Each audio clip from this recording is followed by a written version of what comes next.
नमस्कार। कांग्रेस से नाता तो टूटा, परंतु 50 साल का 3 पीढ़ियों का जो संबंध था उसकी टीस आज भी है, और आज जहां गुस्सा है पार्टी के लिए वहां दर्द भी है। और उदयपुर में जो कुछ हो रहा है उसको देख के पार्टी पे तरस भी आ रहा है।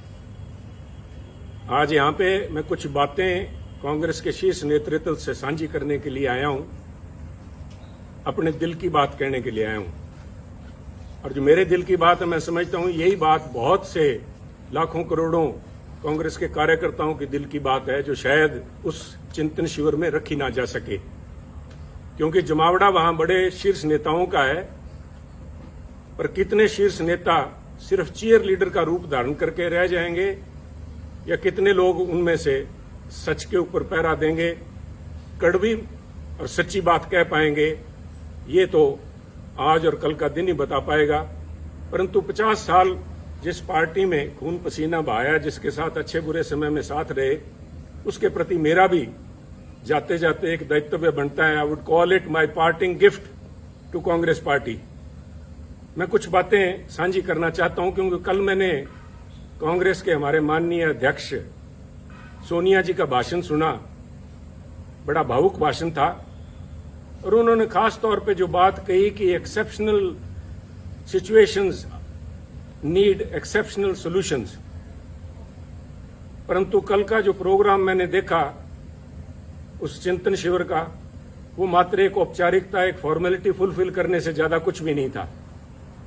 आज समय जब है पार्टी को बचाने का, आज पार्टी का अस्तित्व जो है, party is facing existential crisis, और उस समय हम इस तरह से बिहेव कर रहे हैं जैसे राष्ट्र का दायित्व आज कांग्रेस पार्टी के कंधों पे है। कमेटियां बनाई गई हैं, 6 किस्म की कमेटियां हैं, जो कि फॉरेन पॉलिसी भारत की डिस्कस कर रही है, कोई इकोनॉमिक पॉलिसीज, आर्थिक पॉलिसीज के ऊपर डिस्कशन चल रही है, एग्रीकल्चर पॉलिसी के ऊपर डिस्कशन कर रही है। मेरा मानना है कि बिल्कुल कांग्रेस आज एक मेन अपोजिशन पार्टी है, और हमारा ये फर्ज भी बनता है कि हम इन विषयों के ऊपर हमारी एक राय हो।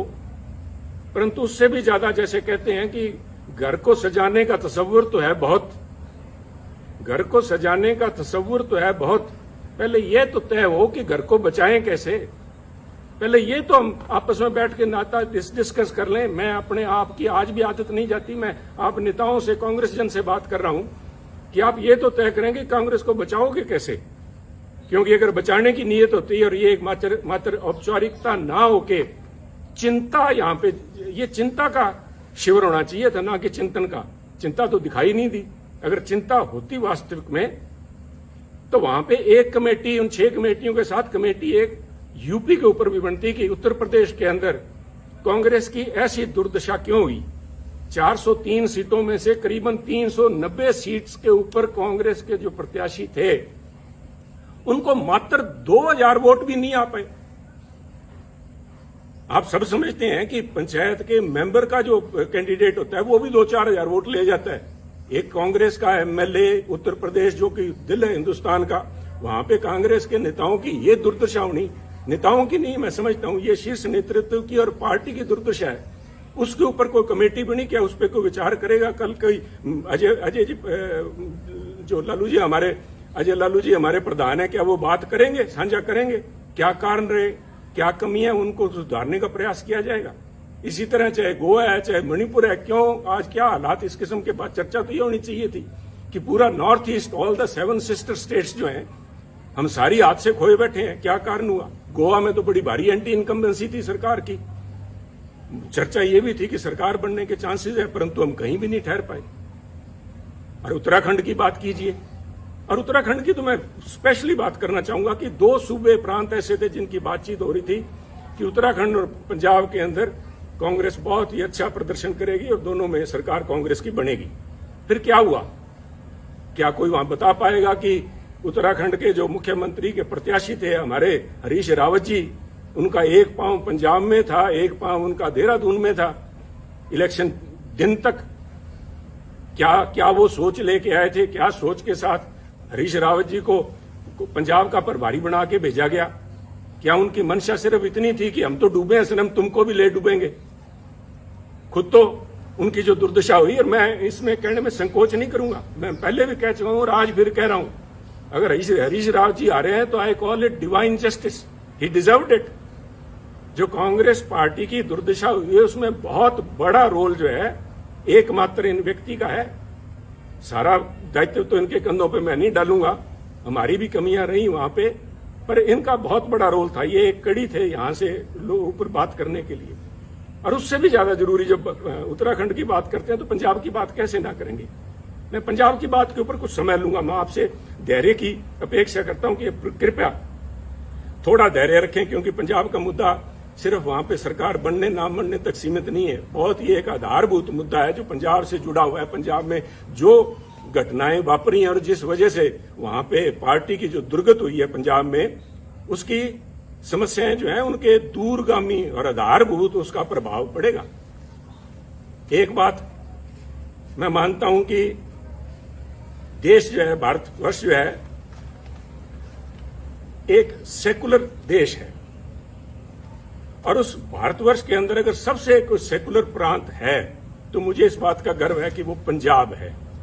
और पंजाब ने बार बार ये दर्शाया है, यहां तक कि 25,000 पंजाबियों ने कुर्बानी दे के भी, आतंकवाद के उन काले दिनों में 25,000 पंजाबियों की कुर्बानियां हुई, परंतु वहां आपसी भाईचारे और सेकुलरिज्म के ऊपर आंच भी नहीं आई। परंतु आज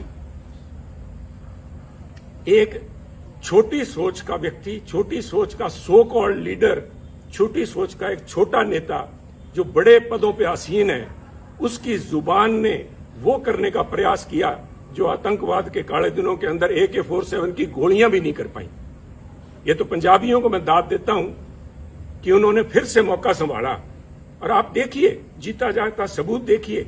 अगर किसी को इस बात के परिणाम की, इसको प्रूफ की जरूरत है तो वो देखिए कि इस इलेक्शंस के अंदर जिसके नतीजे 10 मार्च को भी आए हैं, अगर धर्म की बात करें, सिखों ने, जो सिखों की पंथक पार्टी अकाली दल, उसको वोट नहीं डाला। हिंदुओं ने बीजेपी को वोट नहीं डाला, और SC भाईचारे ने, हमारे दलित भाइयों ने कांग्रेस को वोट नहीं डाला। पंजाबियों ने एक सिख के तौर पे, एक हिंदू के तौर पे, एक दलित के तौर पे, क्रिश्चियन या मुस्लिम के तौर पे नहीं, उन्होंने पंजाबी के तौर पे वोट डाला। और इस सारे आडंबर को ढा के उन्होंने एक आस और उम्मीद को वोट डाला, एक रंगले पंजाब की आस, एक बेहतर फ्यूचर, बेहतर भविष्य की आस में उन्होंने वोट डाला। वो आस कितने हद तक पूरी होती है तो समय बताएगा, परंतु पंजाबियों को ये दाद देनी होगी कि उन्होंने ये काली नजर जो हमारे कांग्रेसी नेता जो लगा रहे थे, जो हिंदू, सिख या दूसरे भाईचारों के अंदर जहर का बीज जिन्होंने बोया, मैं तो आज इस माध्यम से खासतौर पे कांग्रेस अध्यक्षा सोनिया जी से निवेदन करूंगा, मेरी हाथ जोड़ के करबद्ध प्रार्थना है, सोनिया जी, राजनीति सारे देश में कर लीजिएगा, परंतु पंजाब को बख्शिए। पंजाब ने बहुत काले दिन देखे हैं। पंजाब में अगर पंजाब को परसेंटेज के प्रिज्म से नहीं देख सकते आप, पंजाब को 33% अमुक कौम है, 40% अमुक कौम है, बाकी बचते नॉन सिख हैं या किस खाते में डाल रहे हैं, कृपया करके बख्शिए पंजाब को। पंजाब एक है। ये जो बात जिन लोगों ने, आपके जो नेता, आपकी सलाहकार है, मैं नाम भी लूंगा क्योंकि आज वो उन्हीं के चलते सारा बखेड़ा खड़ा हुआ है कि आज मेरे को इस चैनल पे के माध्यम से आपसे बात करने की जरूरत पड़ रही है। अंबिका सोनी जी के एक जबान ने, मैं समझता हूं, ना सिर्फ कांग्रेस को, तो कांग्रेस का तो बंटा उन्होंने बेड़ा डुबाया, परंतु उन्होंने पंजाब के माथे पे कलंक लगाया, सिखों के माथे पे कलंक लगाया, सिक्खी के माथे पे कलंक लगाया। उन्होंने हिंदुओं को बदनाम किया, हिंदुओं को निरादर किया। क्या ऐसे नेता का कांग्रेस में बने रहने का कोई हक है, कोई औचित्य है? अगर औचित्य है तो मैं आपसे निवेदन करूंगा कि आज के समागम के अंदर, जब उदयपुर में वो बैठी हैं और आपके साथ मंच पे बराबर बैठी हैं, तो उनसे निवेदन करें कि उठ के वो बताएं कि Punjab, what is Sikhism, Sikhism है क्या जिसको उन्होंने इतना बड़ा दोष लगा दिया। This is nothing. उनका ये बयान कि पंजाब के अंदर अगर हिंदू मुख्यमंत्री बनता है तो पंजाब में आग लग जाएगी, इसका मायना ये हुआ कि जो सारे सिख हैं, सारे पंजाबी भाईचारा है, वो हिंदुओं के खिलाफ डांगे लेके घूम रहा है। हिंदू सिख भाईचारे के अंदर दरार डालने की ये जो कोशिश, खुद आपकी सलाहकारा अंबिका सोनी जी और उनके जो कुछ चंद चेले जो हैं, जो पंजाब के अंदर बैठे थे जिस समय ये फैसला हो रहा था, 4-5 जो यहाँ थे और वो 4-5 मोस्टली आज वहां आए हुए हैं आपके पास वक्ता के तौर पे, उनको बेनकाब करना जरूरी है। उन्होंने कहा था कि अगर हिंदू बन गया पंजाब में मुख्यमंत्री तो पंजाब में आग लग जाएगी। Is this some pre planned way of vilification of Sikhs? Are you trying to vilify a whole community? कि वो इतने इनटॉलरेंट है, उनके अंदर ये सहनशीलता ही नहीं है कि किसी और को बनता देख सकें। और इनकी अंबिका जी की बात में अगर कहीं सच्चाई होती तो मैं समझता हूं कि अकाल तख्त के जत्थेदार साहब ने जिस दिन इनका बयान आया उसी दिन उन्होंने कहा, अकाल तख्त साहब का वो बयान मैं समझता हूं स्वर्णिम अक्षरों में दिखा जाने वाला है कि पंजाब के अंदर हिंदू सिख होना कोई मायने नहीं रखता। सोनिया जी, मैं आपसे निवेदन करना चाहूंगा, अकाल तख्त कोई छोटा मोटा जगह नहीं है, is a temporal seat of Sikhism. यहां पे महाराजा रणजीत सिंह भी आके पेश हुए हैं। अगर उनके हेड ग्रंथी ये बात कहते हैं, वहां के जत्थेदार साहब कहते हैं, तो ये क्या ज्यादा सिखों के बारे में या पंजाब के बारे में जानते हैं? एक ऐसा लीडर, एक तरफ हम इल्जाम लगाते हैं आम आदमी पार्टी के ऊपर कि वो पंजाब का भला नहीं कर पाएंगे क्योंकि उनकी लीडरशिप दिल्ली से चलाती है, जिनको दिल्ली के बारे में ज्ञान नहीं। मुझे आम आदमी पार्टी का तो पूरा पता नहीं, परंतु सोनिया जी, पंजाब कांग्रेस का बेड़ा गर्क दिल्ली में बैठे उन नेताओं ने किया है जिनको पंजाब का, पंजाबियत का, सिक्खी का बिल्कुल पता नहीं।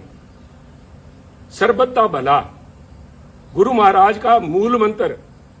I am not a Sikh scholar, परंतु मैं अपने आप पे गर्व है कि मैं पंजाबी हूं। मुझे इस बात का मान है कि गुरु महाराज ने जो मूल मंत्र दिया था वो था मानस की जात सब एको पहचान में, सरबत दा भला, यूनिवर्सल ब्रदरहुड। कौन सी लैंग्वेज समझाऊं मैं इनको, अंबिका जी को? कौन सी लैंग्वेज में ये बता पाएंगे, जवाब दे पाएंगे? और इनके जो पिछलगू वहां पे बैठे हैं उनसे मैं निवेदन करूंगा कि वो खड़े होकर वहां पे मंच पे बताएं कि किस वजह से पंजाब को बदनाम किया, पंजाबियों को बदनाम किया गया। और ये सोनिया जी, मैं बार बार इस बात पे जोर दे रहा हूं क्योंकि ये हमारी विचारधारा से जुड़ा हुआ मुद्दा है। इसका प्रभाव सिर्फ पंजाब तक सीमित नहीं रहेगा। ये तो आप मान के ले लीजिए कि जब तक इन लोगों से आप पीछा नहीं छुड़ाएंगे तब तक कम से कम पंजाब में कांग्रेस के पांव नहीं लग पाएंगे। ये आप एक मेरी भविष्यवाणी लिख लीजिए, चाहे नोट कर लीजिए मेरी तरफ से। परंतु ये मसला पंजाब तक सीमित नहीं रहेगा। This itself shows fundamental problem which is Congress is facing today. आप अपनी चाल ही भूल गए।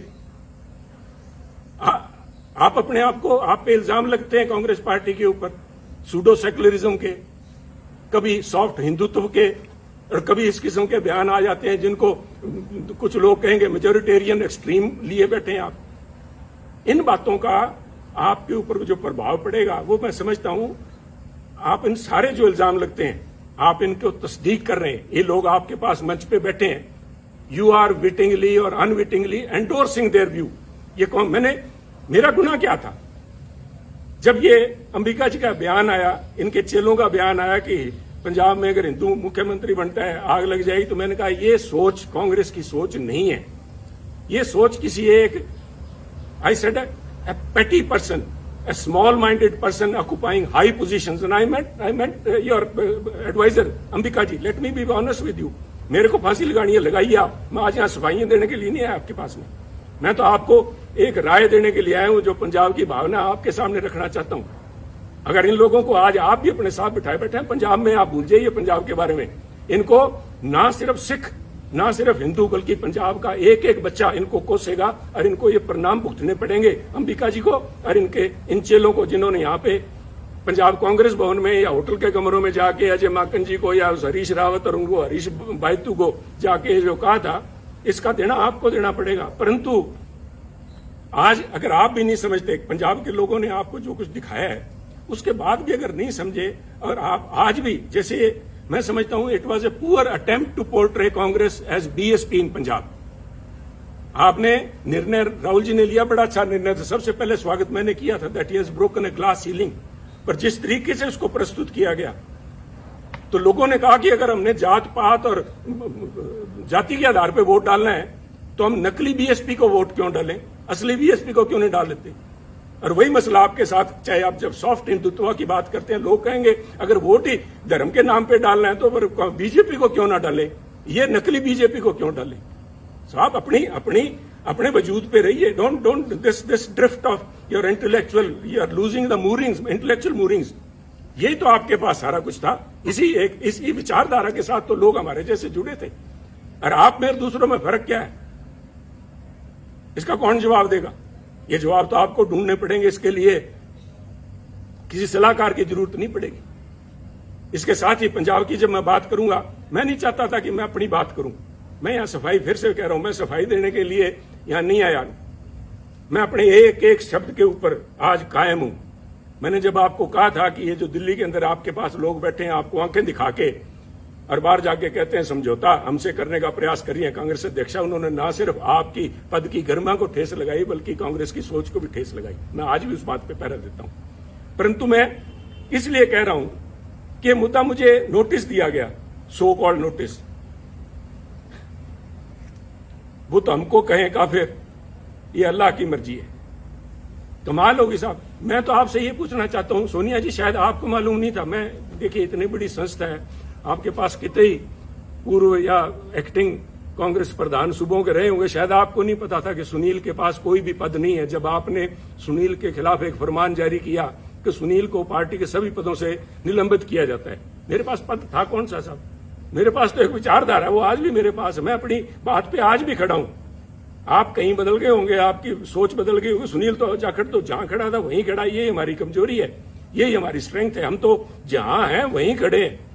परंतु जिन्होंने, वो कहते हैं कि आपने संबंध विच्छेद नहीं किया सुनील जाखड़ से, आपने दिल तोड़ा है। दिल भी तोड़ा तो तूने सलीके से न तोड़ा, बेवफाई के भी कुछ आदाब होते हैं। नोटिस दे रहे हो सुनील जाखड़ को। 50 साल 3 पीढ़ियों का संबंध है। मुझसे बात करने में किसी को शर्म आ रही थी? ये मैं सारे जवाब आपको दे सकता था, परंतु मैं आज जवाब देने के लिए नहीं आया। मैं जो बात देने का आपसे कहने के लिए आया हूं, जिस क्या कहूं मैं, मजाक कहूं या इसके ऊपर तरस आता है मुझे, मुझसे आपने मुझे नोटिस दिलाया, एक ऐसे व्यक्ति से नोटिस दिलाया, और इस बात के लिए नोटिस दिलाया कि मैंने आपकी सलाहकारा के खिलाफ अपशब्द बोले हैं। चलो मैंने तो आपकी सलाहकार अंबिका जी के खिलाफ जो कुछ बोला ना बोला, पर नोटिस किससे दिलाया आपने? तारिक अनवर जी एक बड़े सुलझे हुए परिपक्व नेता हैं, उनका तो आपको ध्यान होगा कि वो 1999 में, आज से करीबन 20 साल से ज्यादा पहले, कांग्रेस छोड़ के चले गए थे। आपको ये भी पता होगा कि वो क्यों छोड़ के गए थे। वो ये कह के छोड़ के गए थे कि सोनिया गांधी एक विदेशी महिला हैं, और विदेशी महिला अगर इंडियन नेशनल कांग्रेस की अध्यक्षा बनती हैं तो मैं उसे कदापि सहन नहीं कर सकता। और यही तारिक अनवर साहब, संगवा साहब और पवार साहब के जाके इन्होंने सरकार अपनी पार्टी बनाई थी। आप भूल गए क्या? कोई आपको बताने वाली, ये सलाहकार आपकी बताने वाली थी नहीं क्या? और ये क्या बताएंगी साहब? वो कहते नहीं, यहां तो हर शाख पे उल्लू बैठा है। इन श्रीमती जी की, अंबिका सोनी जी की बताऊं मैं आपको।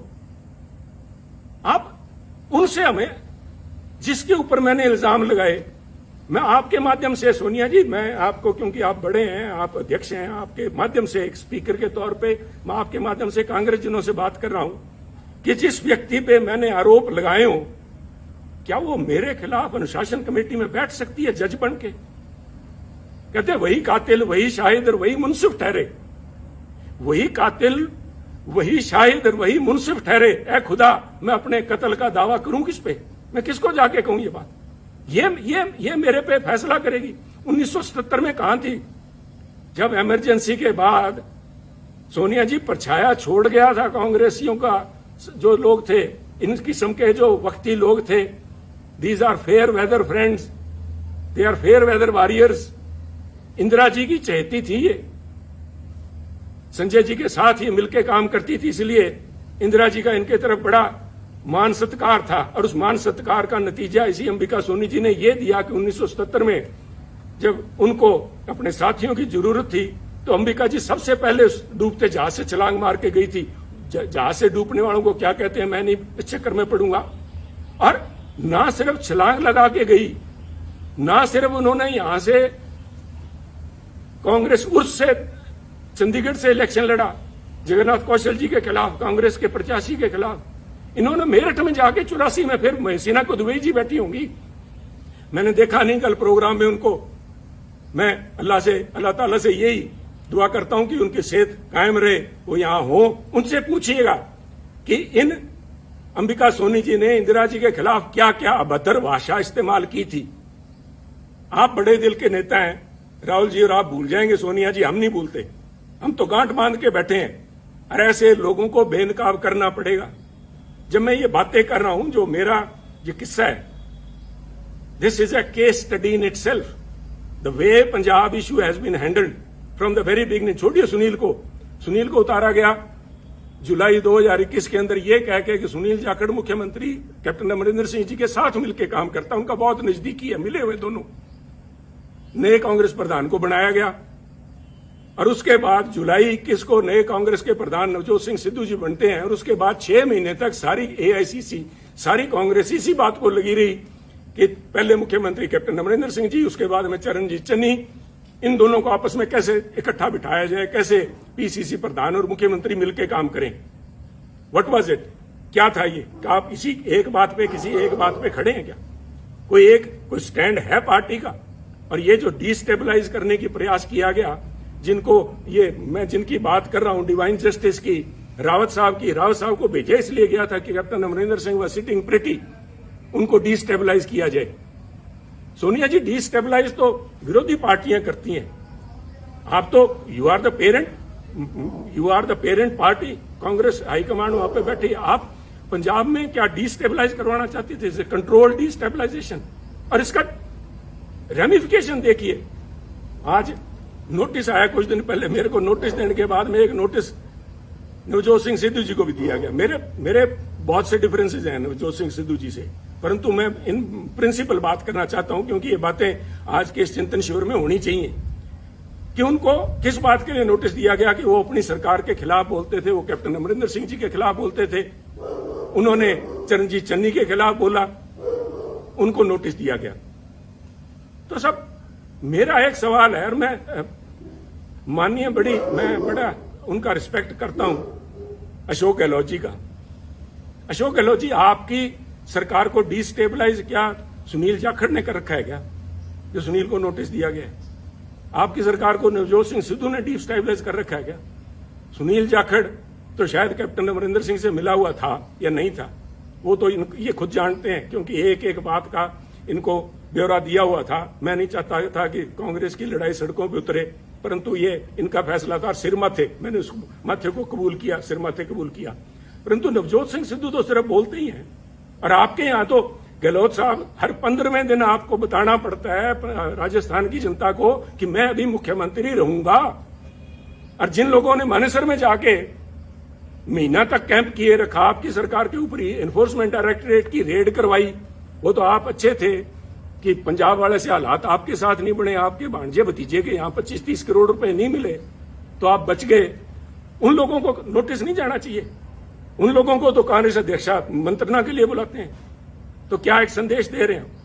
एक मन बनाना पड़ेगा, क्योंकि अगर सुनील ने खता की है और सुनील की वजह से अगर पंजाब में सरकार नहीं बन पाई, और जैसे कि आपके हरीश बायतू जी कह रहे हैं कि सुनील की वजह से, सुनील के बयानों की वजह से आसपास वाली स्टेट्स के अंदर भी कांग्रेस को नुकसान हुआ है, तो फिर सुनील को निकाला क्यों नहीं? मैं ये पूछना चाहता हूं।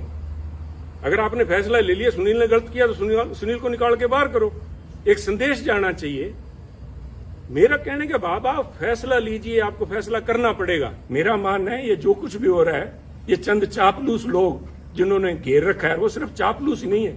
मैं मर्यादा से बाहर नहीं जाना चाहता, परंतु पहले इल्जाम लगा करते थे कि कांग्रेस के हर समय हर सरकार के अंदर एक कोटरी होती है, जिसे किचन कैबिनेट कह लो या कोई उनकी कोटरी, उनके विश्वास पात्र हैं जो अपनी नजदीकों का फायदा उठाते हैं। परंतु मैं कांग्रेस साथियों को बताना चाहता हूं over a period of time, क्योंकि मैंने जो 20 साल के मेरे एक्टिव पॉलिटिक्स में देखा है, ये जो कोटरी थी, ये जो ग्रुप थे, ये गिरोह का रूप धारण कर चुके हैं।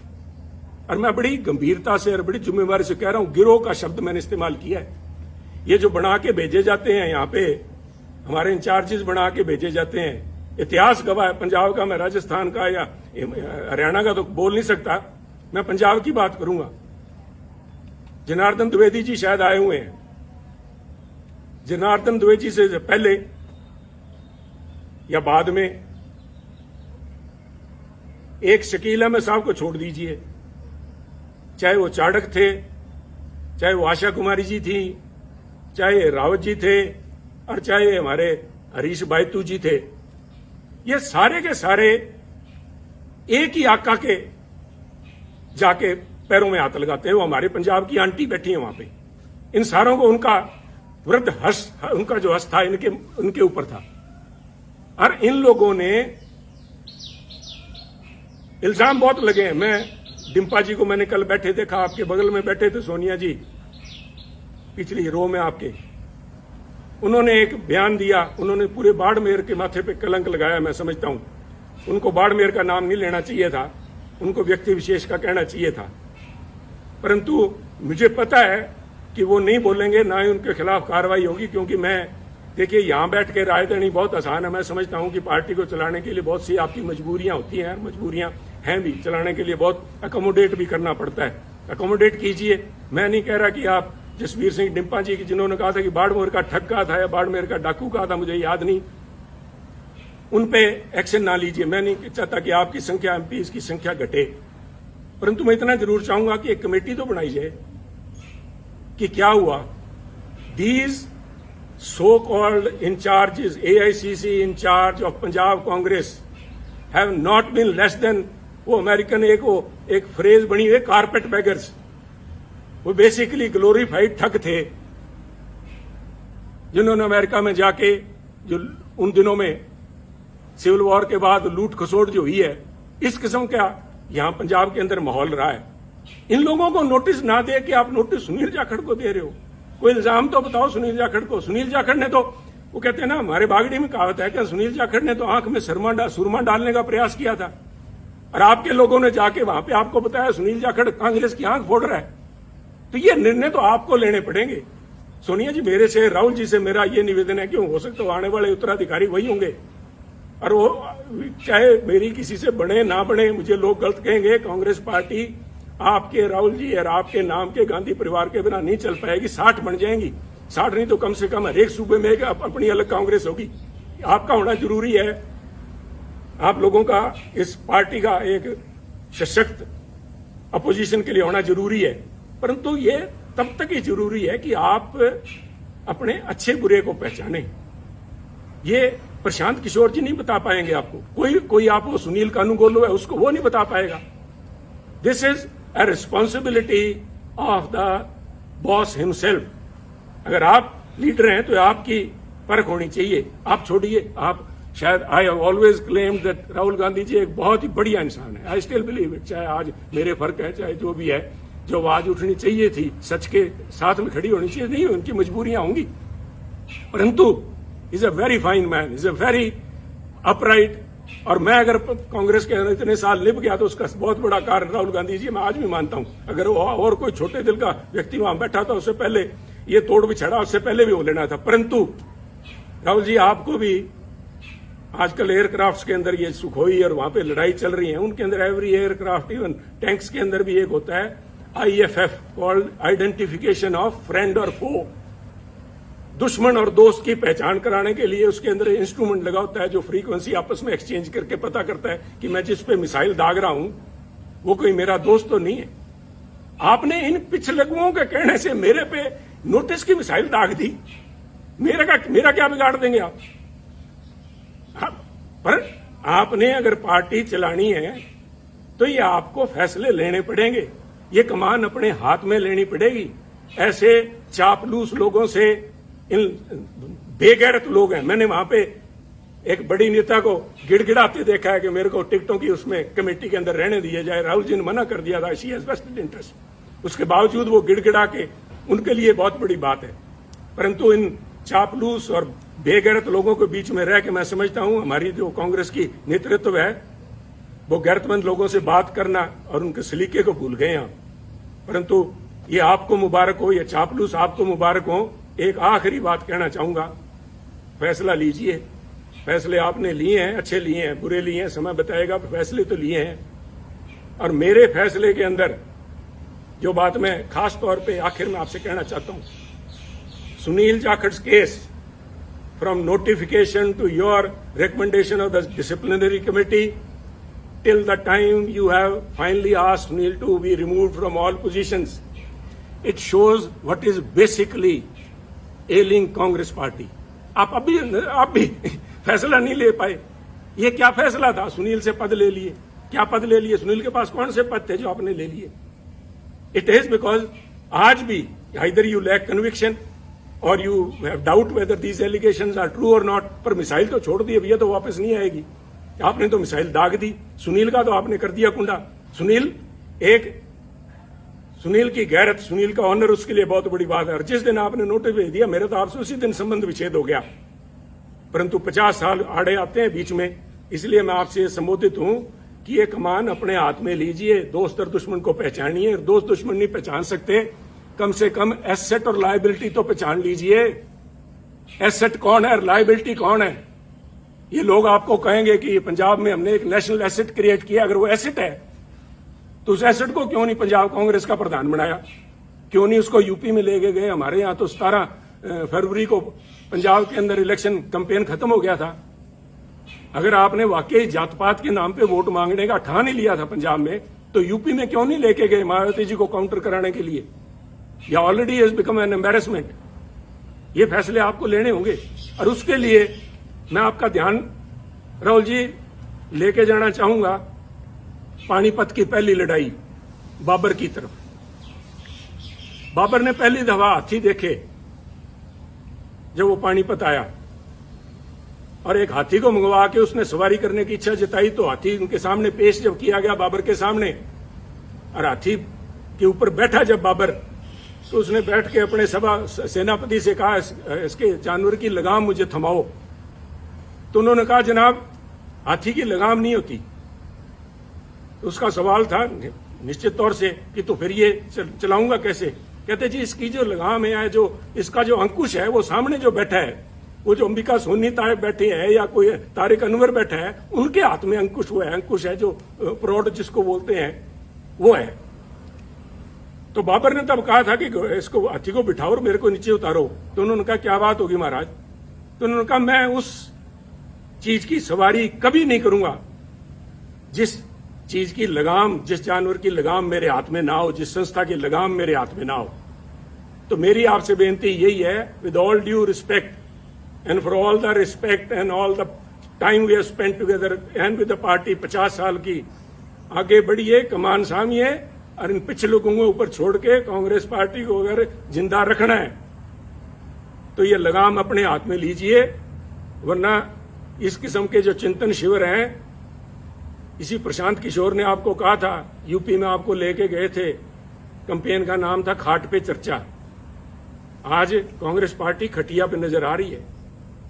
अगर आज समय रहते नहीं संभले, वक्त की फिक्र करना दा क़यामत आने वाली है, तेरा जिक्र भी ना होगा दास्तानों में। तो इसलिए शुभकामनाओं के साथ, चाहे आज मैं समझता हूं कि this is my parting gift, my last word spoken to the Congressman, but मैं इस विश्वास के साथ कह रहा हूं कि कोई ना कोई, मैंने आज भड़ास निकालने के लिए नहीं, आप में कमियां निकालने के लिए नहीं, उन बातों को उजागर किया है जिनके ऊपर चिंतन भी नहीं, चिंता करने का विषय है। आज आपका भी इम्तिहान है, और वो जो 450 सो कॉल्ड सीनियर लीडरशिप बैठी है, आज मैं देखना चाहूंगा कि कितने लोग खड़े होकर सच्चाई पे पहरा देते हैं, कितने लोग खड़े होकर कहेंगे कि वो 5-4 जो पंजाब वाले आए हुए हैं जिन्होंने आग लगाने की बात की थी, उनको बाहर निकाला जाए हॉल से।